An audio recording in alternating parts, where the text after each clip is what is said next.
Welcome to Wisdom from the House. This month, we will be bringing awareness to domestic violence because it is Domestic Violence Awareness Month, which happens to be the platform in which I stand. I am very passionate about this subject. So I want to bring awareness, so every week there will be some information you will get and some facts on domestic violence.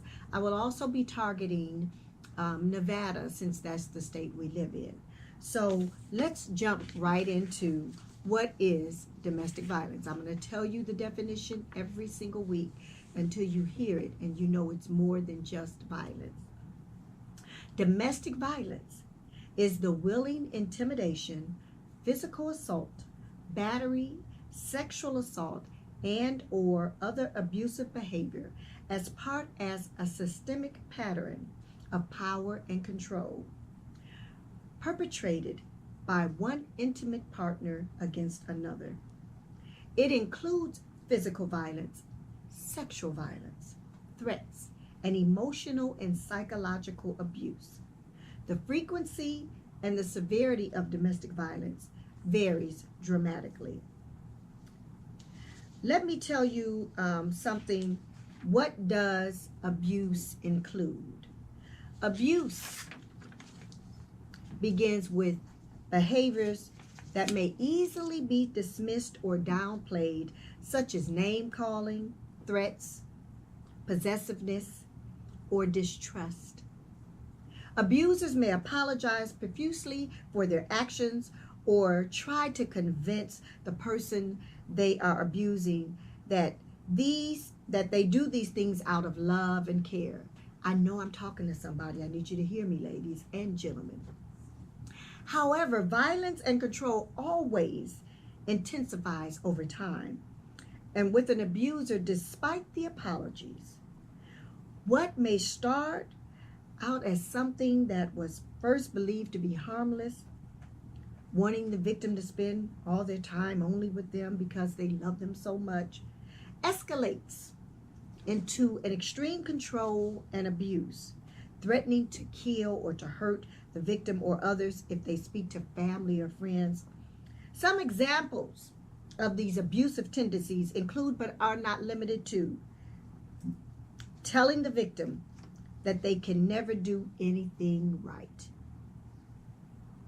showing jealousy over the victim's family and friends and time spent away, accusing the victim of cheating, keeping or discouraging the victim from seeing friends or family members, embarrassing or shaming the victim with put downs, controlling every penny spent in the household, taking the victim's money or refusing to give them money for expenses, looking at or acting in ways that scare the person they are abusing, controlling who the victim sees, where they go, and what they do, dictating how the victim dresses, wears their hair, etc., stalking the victim or monitoring their victim's every mood in person or via the internet and or other devices such as GPS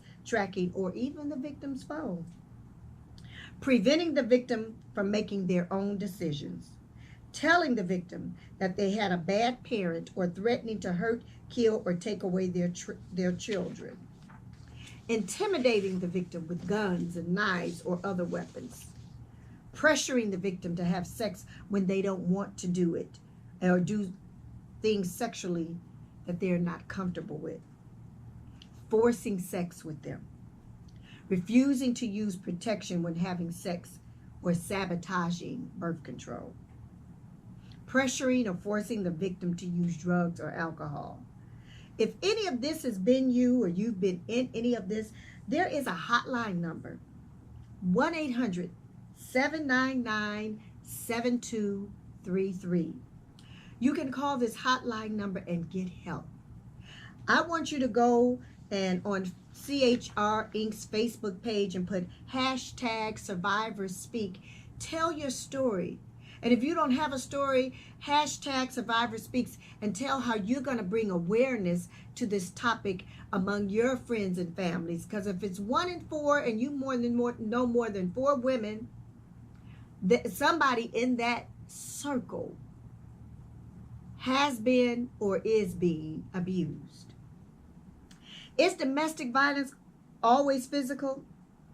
It is important to note that domestic violence does not always manifest as a physical abuse. It can be emotional, and psychological abuse can often be such an extreme as physical abuse.